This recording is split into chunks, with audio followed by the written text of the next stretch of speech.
How does that work, Dana? Because I see a lot of people, like, people always bring up the fighter pay with the UFC, but what's, like, isn't Logan complaining right now that he didn't get his checks from Floyd? Is that like a boxing issue versus you don't boxing thing? You don't ever hear that coming out. To this day, you hear a guy going, I want to make $30 million, I didn't get paid enough. You don't ever hear guys going, yeah, they didn't pay me yet, ever. Is that like a boxing issue? Well, here's what happens when you go in and you do these fights, and you make them. And Hunter, correct me if I'm wrong. You do these fights that are exhibitions or whatever. The commission isn't overseeing it. So let's say I did a fight with Mike. I got Mike fighting, Francis or something. The athletic commission gets the money up front, so they pay the fighters. Either way, the last thing you really need in your life is for things to go wrong. And you were showing off how you were a big shot financially when you didn't have to, really. You didn't have to do that. And now you have this egg on your face and things are falling apart. And now people are wondering, did you get screwed or was it your own financial ignorance?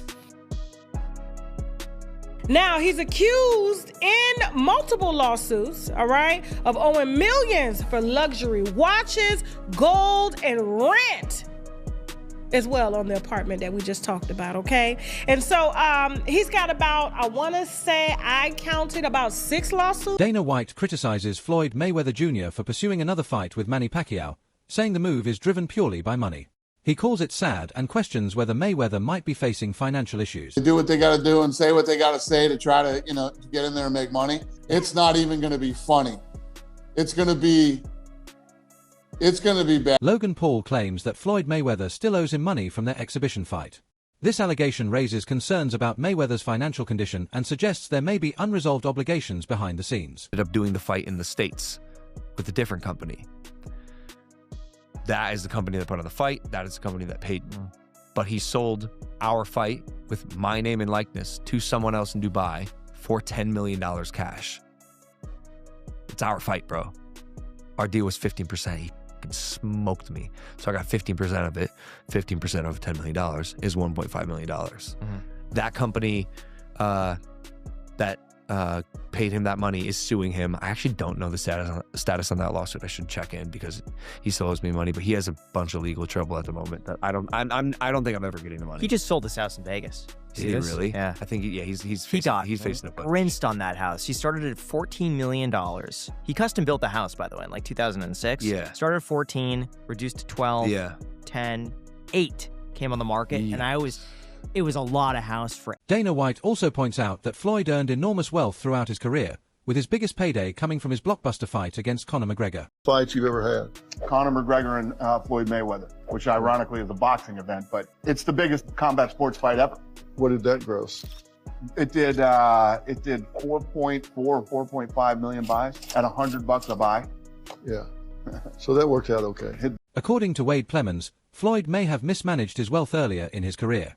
After his prime years ended, he reportedly returned to boxing multiple times through exhibition fights to recover or maintain his finances. Way back, again, 5 years ago now, but that was like the initial rumblings around that fight. And what Floyd did was use Mayweather Promotions to bring them this fight and say, if you'll front us this money, we'll put this fight here. They fronted him the money. He took the money, had the fight at the Hard Rock in Miami with Fanmio instead. That was the company that put it on, Fanmio. And Logan saw none of that front end 10 mil, and the people that paid Floyd the 10 mil never saw a dime back.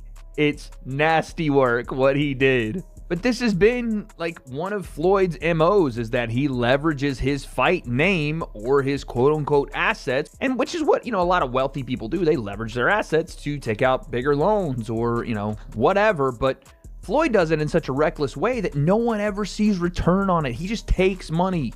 It isn't a loan. He steals. Joe Rogan says Floyd Mayweather lived an extremely lavish lifestyle, spending money as if it would never run out.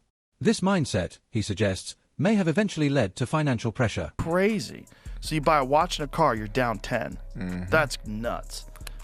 That's nuts. Crazy. I remember Iran Barkley was talking about that. Iran Barkley, when he was in his prime, was hanging out with all these professional athletes, and everybody was getting diamond-crusted chains and this and that, and he was keeping up with these people. Like, you got to keep up with the Joneses. and he just found himself like draining all of his money. He was talking about it like that was the biggest detriment to him being able to save any money. They trying to keep up. Yeah, which I thought was funny when I was listening to this conversation with Chad Ochocinco. He was talking about it. He was like, his jewelry fake. Yeah, he was wearing fake jewelry. But who would know? What's that? Who would know? He No Chad one know. Ochocinco. Exactly. It's Fake like when jewelry, they look at him, like flying economy. He was sleeping at the stadium. Teddy Atlas says that some people feel satisfied seeing Floyd struggle now because he spent years openly flaunting his wealth and making others feel jealous of his lifestyle. Taking shots at a great fighter, Mayweather. Probably the same people that were, applauding him and saying how great he was at one point, and now they're taking shots at him like they're almost, like they get pleasure out of seeing a great fall. Potentially You're right. fall. Oh yeah, like you said, he was Mayweather, Money Mayweather, and now he's suing because he went through his money, he blew his money, whatever. Look, I don't know what the truth is fully in there. I know Steven Espinoza was named. He ran Showtime at the time. He was named him. I never was a fan of Espinoza. Again, I'm not afraid to say and not mince my words when I feel a certain way. And I've taken arrows for it, and of course I've also taken some praise for it. That people say, hey, Teddy's going to say what he feels. I was never a fan of him. I never thought he was a man that kept his word. I never thought he really did a great job over at Showtime. I mean, they put some good fights on because the fights were available, because the landscape made it available. Dan Raphael explains that the current financial concerns surrounding Floyd Mayweather Jr. are not surprising when you closely examine his career and lifestyle. According to Raphael, anyone paying attention could have predicted this outcome based on how openly Mayweather handled his wealth over the years. Throughout his career, Floyd built a public image centered on luxury and excess. He consistently showcased private jets, expensive cars, designer brands, and lavish vacations. These were not occasional displays, but a constant part of his identity. Contact my people again later, and hopefully I can get it this afternoon and actually read the specifics of the suit and what the allegations are.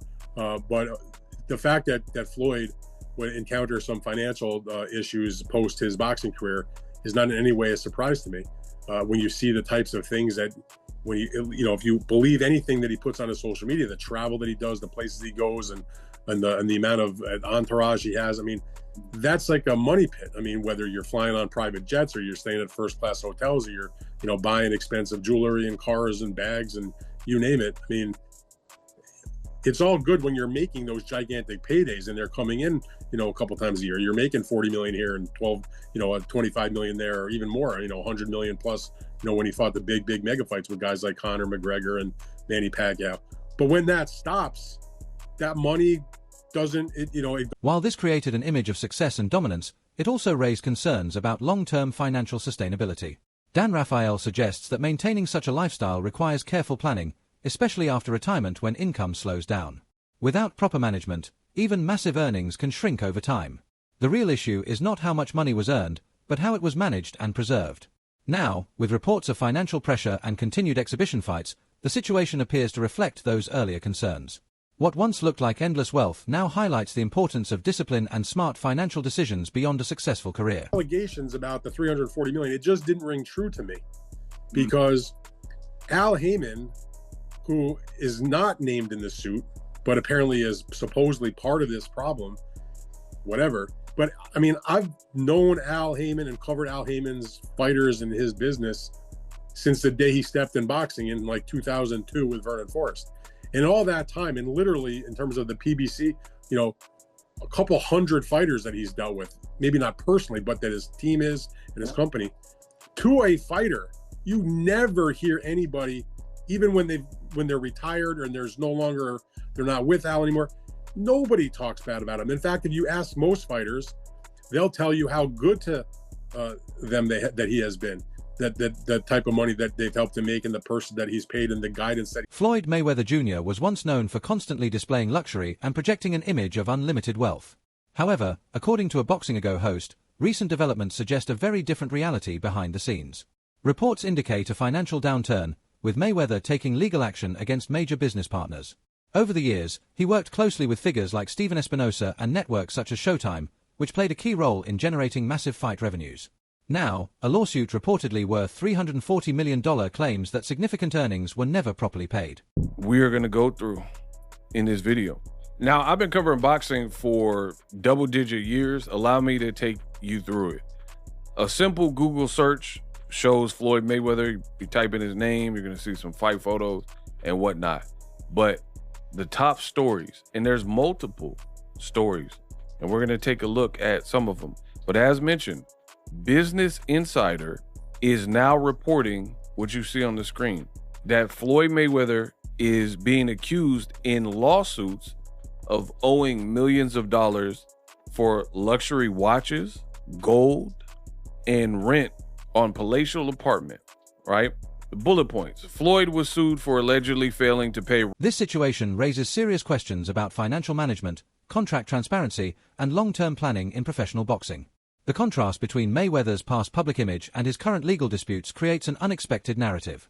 What once appeared to be complete financial control now seems far more complicated, showing that even the most successful careers can face uncertainty when business dealings become unclear. Some represents the $500K, $500,000 in arrears plus late fees minus a deposit that Mayweather paid at the start of the lease and the $100,000 catch-up payment.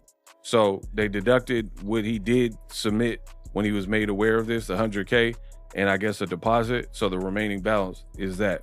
An attorney for Mayweather did not provide a comment by deadline. He has not responded to the lawsuit in court. In a separate legal matter, so we've already went over one with this luxury condo in Manhattan, right? But a separate legal matter, a Miami jeweler sued Floyd Mayweather last month, alleging the boxer owes more than $1 million for jewelry that he took but never paid. Coach Malachi explains that Floyd Mayweather Jr. is involved in a major legal dispute, claiming that around $340 million was either taken or mismanaged through dealings involving Steven Espinosa and Showtime. He suggests that the structure of these agreements may have protected certain individuals from liability, particularly Al Heyman. Depending on the contract terms, this could explain why Heyman is not included in the lawsuit. It's in the contract. Guess what? Al Heyman is clear. And now it explains why Floyd don't have Al Heyman in the lawsuit. He can't sue him. Come on, man. Al covered his tracks. Now, he may be getting sued by big corporations, stuff like that, but he's not being sued by any fighter. They can't sue him. You get what I'm saying? Floyd Mayweather messed up. And so the injury, Floyd Mayweather has a gambling problem and he spends a lot of money. He loves to spend money. So whatever he have that's in his possession, he's spending that and blowing that on top of the $340 million that he said that's owed to him. Meaning that he never really got paid from the Manny Pacquiao and Conor McGregor fight. Come on, man. Al Heyman got power of attorney. You dig? And he covered his tracks. So shout out to the brother man, Al Heyman. You did a good job. The discussion highlights how complex financial agreements in boxing can shield key figures from legal consequences. At the same time, Malachi points out that personal financial habits also play a role.